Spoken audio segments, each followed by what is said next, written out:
तो आप कब से हैं राजनीति में? मैं राजनीति में स्टूडेंट लाइफ से हूँ, क्योंकि मैं अपनी यूनिवर्सिटी में प्रेसिडेंट था ट्वाइस। और जिस साल में यूनिवर्सिटी छोड़ रहा था तभी मुझे चरण सिंह जी ने बुलाया, और चरण सिंह जी के तब 30 MLA छोड़ गए थे।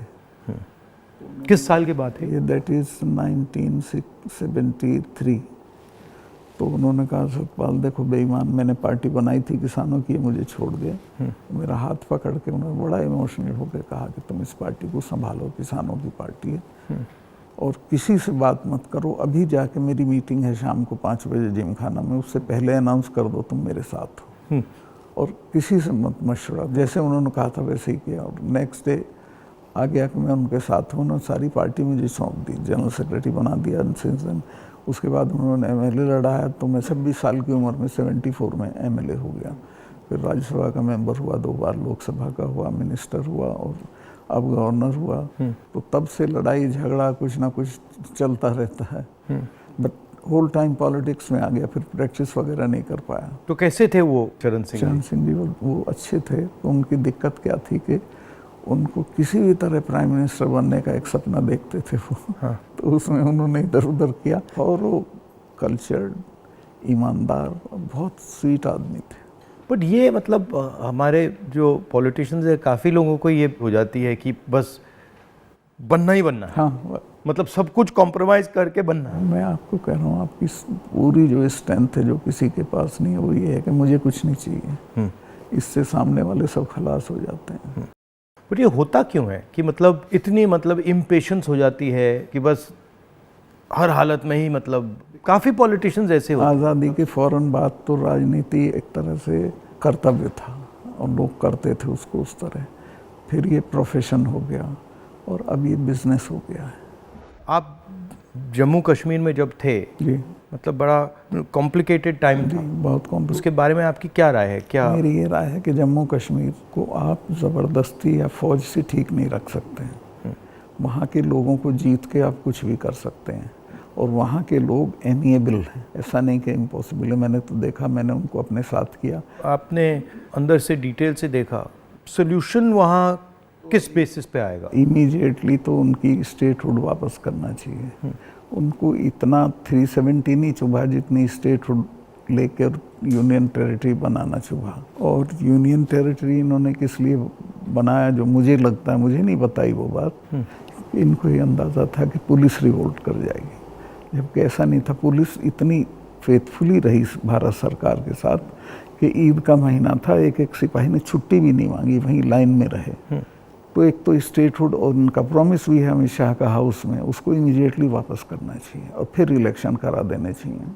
बट जब मैं जम्मू गया, ये जम्मू के लोगों को भी ये लगता है कि हमारा मतलब स्टेटहुड ले लिया। हाँ, उससे तो वो भी खुश नहीं है। सबसे ज़्यादा वही चीज़ चुभी है। तो ये मतलब कर क्यों नहीं रहे इसको? पता नहीं, मेरी बात हुई, मैंने कहा वापस कराइए, तो बोला कह दिया होगा, क्या जरूरी है वापस कराना, चल तो रहा है सब ठीक।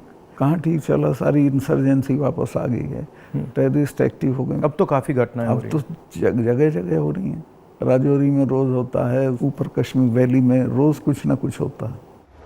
आपकी क्या राय है उसके बारे में, पुलवामा के बारे में? पुलवामा के बारे में मैं ये तो नहीं कहता इन्होंने कराया, बट पुलवामा में इन्होंने उसको इग्नोर किया और पॉलिटिकल इस्तेमाल किया अपने लिए। क्योंकि उसमें इनकी स्पीचेस हैं जिसमें ये कहता है कि जब वोट देने जाओ तो पुलवामा की शहादत को याद रखना। जैसे ही मैंने पुलवामा के बारे में सुना, मुझे पता लगा कि हमारे जो शहीद हैं एयरपोर्ट आ रहे हैं जी, तो मैं सीधा एयरपोर्ट गया। हमारी सिक्योरिटी वालों ने मुझे कहा कि नहीं आप मत जाइए, मगर मैंने कहा मैं जा रहा हूँ।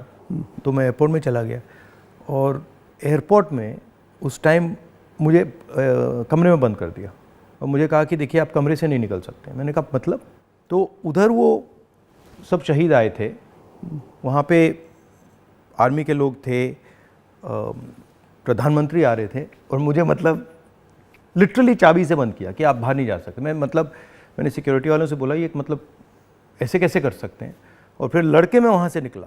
तो मुझे लग रहा था कि एक पूरा वहाँ पे शो सा क्रिएट हो रहा था। हाँ, वो था ही। वो प्रधानमंत्री को श्रीनगर जाना चाहिए था, राजनाथ सिंह आए थे, मैं था, हम लोगों ने श्रद्धांजलि दी थी। प्रधानमंत्री को उसी दिन जाना चाहिए था। नहीं, मगर मुझे उसमें क्या शौक लगा कि ऐसे लग रहा था कि एक कोई बड़ा इवेंट सा हो रहा है। ना, इसके और वहाँ पे प्रधानमंत्री आए हैं और ये पूरा मतलब जैसे देश को दिखा रहे हैं कि भैया देखो, काफ़ी डिस्टेस्टफुल सा था।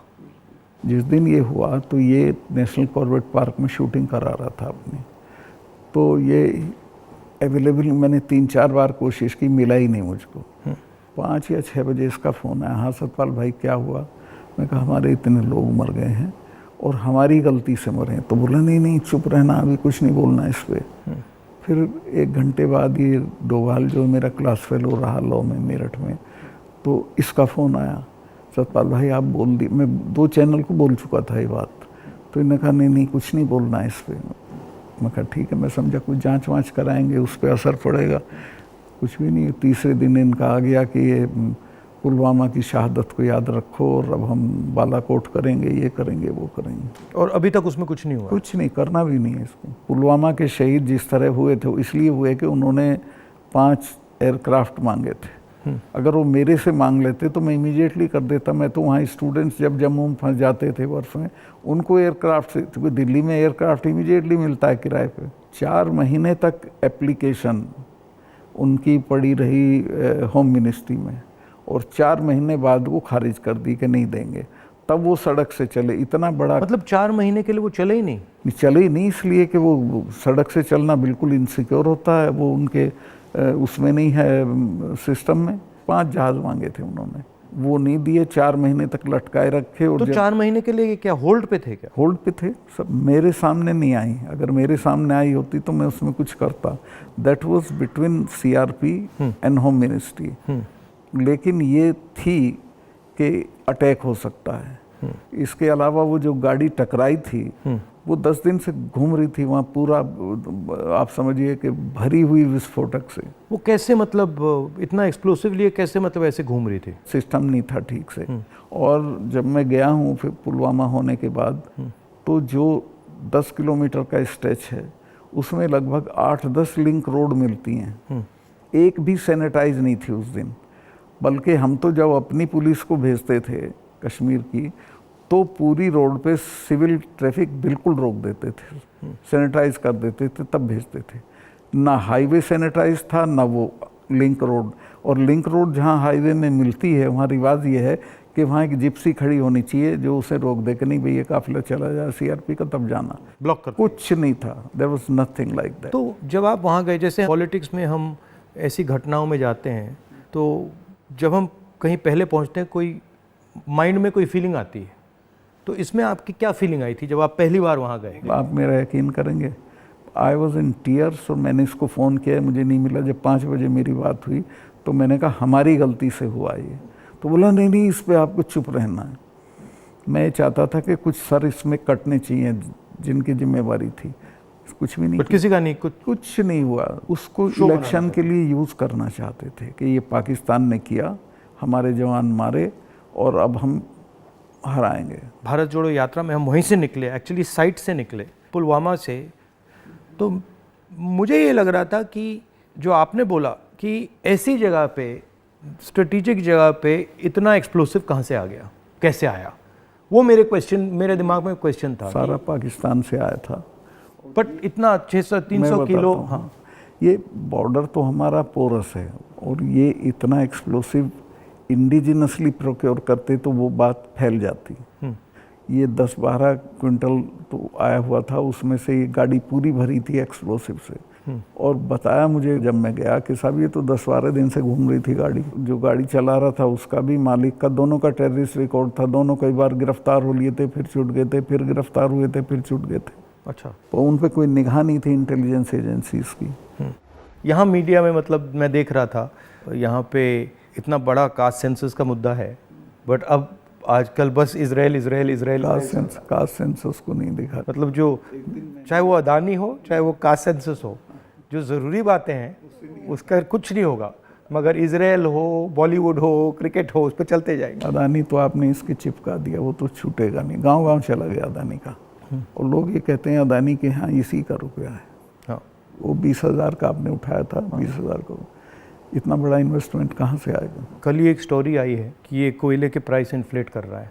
वहाँ से इंडोनेशिया से कोयला नाव में जाता है और यहाँ पहुँचते उसकी प्राइस इन्फ्लेट हो जाती है, और फिर लोगों को बिजली के लिए ज़्यादा रेट देना पड़ता है, मगर वो भी मीडिया ने कहीं नहीं उठाया। मुझे खबर ये दी गई कि जिस दिन मैं ये करण थापर का इंटरव्यू किया, इन्होंने बुला के सब चैनल्स को कहा कि खबरदार कोई रिपोर्टिंग नहीं होगी, और अतीक अहमद का केस हो गया और उसको 10 दिन तक हेडलाइन। जब मैंने वो देखा, मैंने अपनी बहन से कहा कि ये जो आपने पुलवामा की बात की है, इसके कारण ये किया गया है, हाँ, टोटल डिस्ट्रैक्ट करने के लिए। मैंने नोटिस किया जब आपने पुलवामा की बात की तो ये सब डर गए थे, लेकिन अतीक अहमद ने उसको 10 दिन तक खत्म कर दिया, ओवरशैडो कर दिया। बिल्कुल।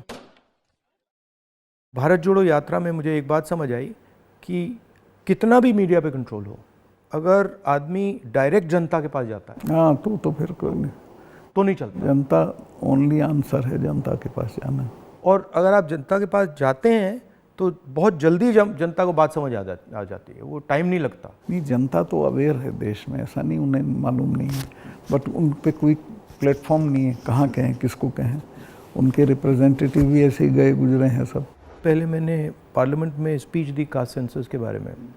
जब मैं इसकी रिसर्च कर रहा था, मैंने देखा कि हमारे सब इंस्टीट्यूशंस में, चाहे वो मीडिया हो, ब्यूरोक्रेसी हो, जो ओबीसी वर्ग है, जो दलित वर्ग है, जो ट्राइबल वर्ग है, उनका कोई रिप्रेजेंटेशन नहीं है। मतलब आप बिलीव नहीं कर सकते, मीडिया में चाहे आप सबसे बड़े मीडिया हाउसेस देख लीजिए या सारे जो एंकर्स हैं, सारे रिपोर्टर्स देख लीजिए, इसमें एक ओबीसी नहीं है, एक दलित नहीं है, एक ट्राइबल नहीं है। इसके बारे में आपकी क्या राय है? नहीं, मैं तो चूँकि लोहियाइट रहा हूँ, तो लोहिया ने एक बार कहा था कि मुझे कमेटी बनानी थी गोवा की आज़ादी की, तो मैं जब भी कमेटी बनाऊँ उसमें 48% अपर कास्ट आ जाते थे, नाम मांगूं तो भी वही आते थे। तो ये सिस्टम बन गया है यहाँ का। इसको चेंज करने का आपकी राय क्या है? एक तो इसको कंपलसरी करना पड़ेगा, भाई इतने % हो, जैसे नौकरियों में हो गया उस तरह से।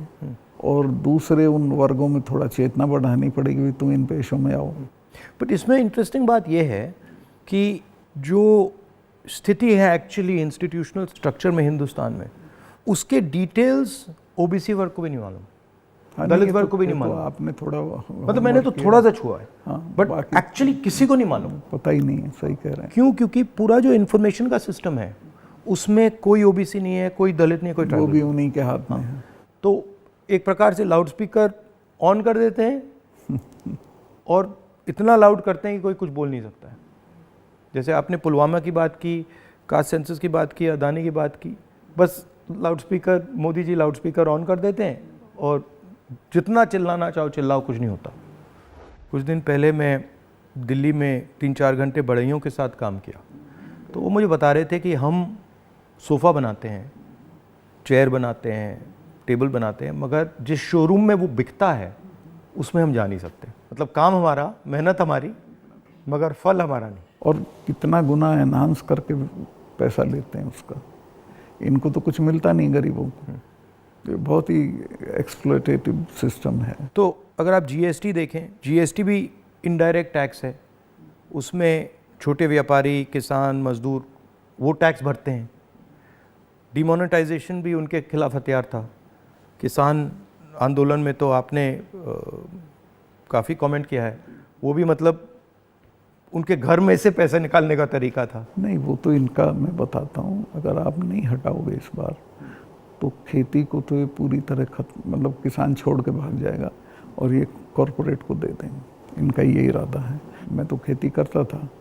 मेरे गांव में पूरी यूपी की सबसे बड़ी काश्त थी। एक हमारे चचा थे, उनके पास 2500 बीघा ज़मीन थी। और आज मैं जाता हूँ तो सब के लड़के शहर में आ गए हैं, क्योंकि एजुकेशन नहीं है, हेल्थ सर्विसेज नहीं है और सिक्योरिटी नहीं है, तो वो बटाईदार को देके वो धीरे धीरे ख़त्म हो जाएगी खेती। खेती को ख़त्म करेंगे, फौज ख़त्म करी दी से ये ला के अग्निवीर में कौन इतने से अरसे के लिए अपनी जान देगा। तो ये शने शने सब लोगों को, ये हर इंस्टीट्यूशन को पकड़ के ख़त्म कर देते हैं। इनकी मतलब इमीडिएटली ये, चाहे वो सेना हो, सरकार हो, ब्यूरोक्रेसी हो, इलेक्शन कमीशन, जैसे इनके हाथ पड़ता है वो अपने लोगों को बैठा के कुछ ना कुछ उल्टा। मैं आप एक स्टडी करा लीजिए, सेंट्रल यूनिवर्सिटी के जो वाइस चांसलर्स हैं पिछले 1 साल में लगे हैं, वो 100% वो हैं जिनके संघ से कनेक्शन थे। उसके बिना आप कोई नौकरी नहीं पा सकते हैं आज, और सेंट्रल यूनिवर्सिटी की तो बिल्कुल नहीं पा सकते हैं। जो इंटर कॉलेज के प्रिंसिपल होने लायक भी नहीं थे, वो वीसी लगे हुए हैं सब जगह। मतलब इनका शिक्षा का सिस्टम नहीं रहा, कंट्रोल का, माइंड कंट्रोल का सिस्टम बनाने की कोशिश। आपके मुताबिक इम्प्रूवमेंट लाने का क्या तरीका है? देखिए, सबसे बेसिक सवाल है कि किसान को उसकी फसल का दाम सही नहीं मिलता है, और उसके चलते वो हर साल गरीब होता जाता है। जो एक फसल का दाम पिछले साल था, खाद का और बाकी चीज़ों का जो दाम था, उसकी तुलना में इस साल में और फ़र्क हो जाता है। तो उसकी परचेजिंग पावर हर साल कम होती चली जाती है और उसे पता नहीं चलता। ही डजंट नो कि मैं गरीब हो रहा हूँ, लेकिन वो गरीब हो जाता है क्योंकि उसके जितना एक मन गेहूं में पिछले साल खाद खरीद सकता था, इस साल नहीं खरीद सकता, इस साल ज़्यादा गेहूं देना पड़ेगा। तो वो जो उसकी परचेजिंग पावर कम होती है, उसको एहसास ही नहीं है, पता भी नहीं चलता है। तो वो तो मैंने देखा, जब पब्लिक मीटिंग्स में बताते तो कहते हमें तो पता ही नहीं था ये। मैं कहा भाई तुम्हें पता ही नहीं, तुम गरीब हो रहे हो। तो उन्हें सुन के बुरा लगता है। फिर मैं समझाता हूँ, बताओ पिछले साल इतने गन्ने में कितना सामान खरीदते थे, इस साल कितना खरीदते हो। तो सबसे पहले है कि जो पैरिटी ये है एमएसपी, इसको लागू करना चाहिए। एमएसपी में ये नहीं कि सरकार सारी फसलों का एमएसपी दे, लेकिन एमएसपी करने से बाज़ार गिरेगा नहीं। और एमएसपी है इसलिए कि बाज़ार एक ख़ास जो आपने दाम तय किया उससे नीचे गिरेगा तो सरकार इंटरवीन करेगी। और ये पंडित जी के ज़माने से, जो नागपुर सम्मेलन में जवाहरलाल जी ने कराया था ये, कि हम इंटरवीन करेंगे और ख़रीद लेंगे। तो एमएसपी का लागू होना बहुत ज़रूरी है। और एमएसपी पे इन्होंने किसानों से धोखा किया। जब किसान कानून वापस लिए तो कहा था हम एमएसपी करेंगे, और आज तक नहीं किया। वो क्यों नहीं किया? क्योंकि अडानी ने बड़े बड़े गोदाम बना दिए, फसलें एक दाम पे खरीद ली, अगले साल उनके दाम बढ़ जाएंगे, वो बेचेगा। एमएसपी होगा तो किसान इनको सस्ते दाम पे नहीं देगा। तो एमएसपी का होना सबसे ज़्यादा ज़रूरी है। फिर जो उसके लिए आप खाद, बिजली, पानी जो भी सरकार देती है, उसके दामों पे कंट्रोल करना पड़ेगा, वो बेतहाशा ना हो, ताकि वो जो मैंने बताया जो फ़र्क रहता है खरीद बेच का, वो ना हो। जो आप कह रहे थे, ये जो अदानी जी हैं, इन्होंने पूरा जो स्टोरेज का इंफ्रास्ट्रक्चर है अपने हाथों में ले लिया है। इसका इफ़ेक्ट मैंने जम्मू कश्मीर में देखा, इसका इफ़ेक्ट हिमाचल में दिखता है, अलग अलग स्टेट्स में, हरियाणा, पंजाब में। हरियाणा में तो पानीपत में बड़े बड़े गोदाम बना दिए। तो पूरा मतलब इस जो स्टोरेज का इंफ्रास्ट्रक्चर ये कैप्चर कर लिया है। तो फिर जब भी ये प्राइसेस को मतलब ऊपर नीचे फाइन ट्यून करना चाहते हैं, कर देते हैं, तो ये किसानों को मतलब नुकसान, डायरेक्ट नुकसान पहुंचाते हैं। जब तक इनके खिलाफ हल्ला बोल नहीं होगा तब तक सुधरेंगे नहीं, या फिर सरकार बदल जाए। अभी तो इन्हें टोटल प्रोटेक्शन है। मगर मैंने देखा है कि जनरली सरकारों के पास जो किसान का जो स्टोरेज की कैपेबिलिटी होती है, उसके बारे में सरकारें ज़्यादा नहीं सोचती हैं। वो ज़्यादा नहीं, बिल्कुल नहीं सोचती। आप नॉर्थ ईस्ट में भी थे? हाँ, मेघालय में। में वो मुझे पनिशमेंट पोस्टिंग दी गई थी गोवा के बाद, क्योंकि गोवा में मैंने करप्शन के बारे में बहुत बोला था। लेकिन वो अच्छी, गोवा से हटा दिया गया? हाँ, गोवा से हटा के नॉर्थ ईस्ट भेज दिया गया था।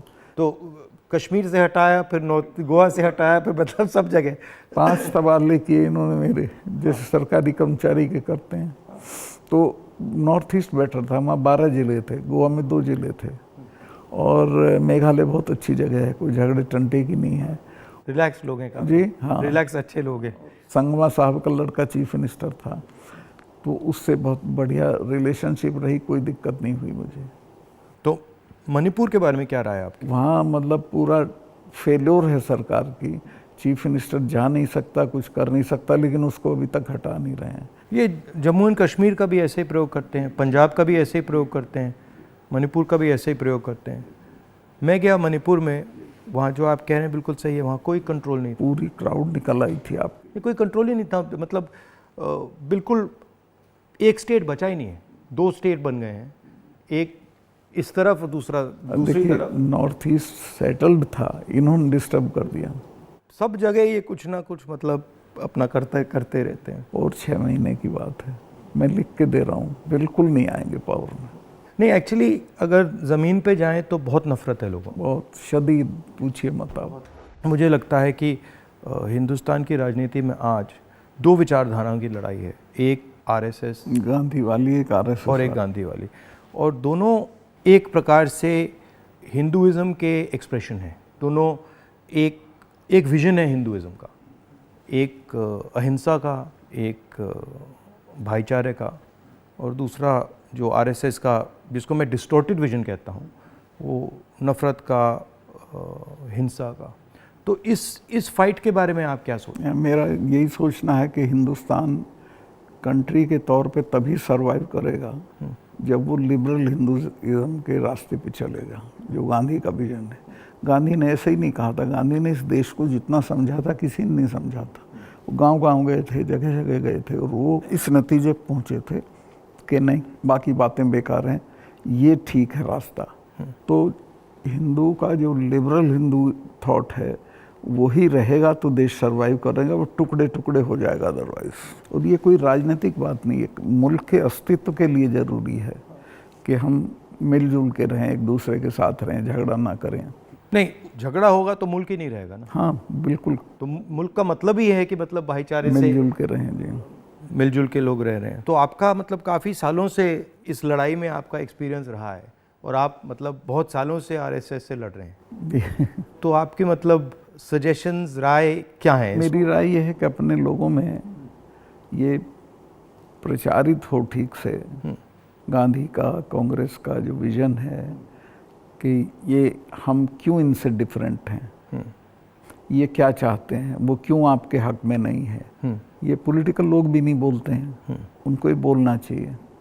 और जो आप कह रहे थे, जो क्रिस्टलाइजेशन होना चाहिए पॉलिटिकल लोगों की माइंड में कि भाई ये अब ये राजनीतिक लड़ाई नहीं है, अब ये आइडियोलॉजिकल लड़ाई है, वो क्रिस्टलाइजेशन इतना हो नहीं रहा है। वो नहीं हो रहा है, क्योंकि देखिए हिंदुस्तान का आदमी जो पॉलिटिक्स में एक्टिव है वो राजनीति तक और अपने तक एक्टिव है।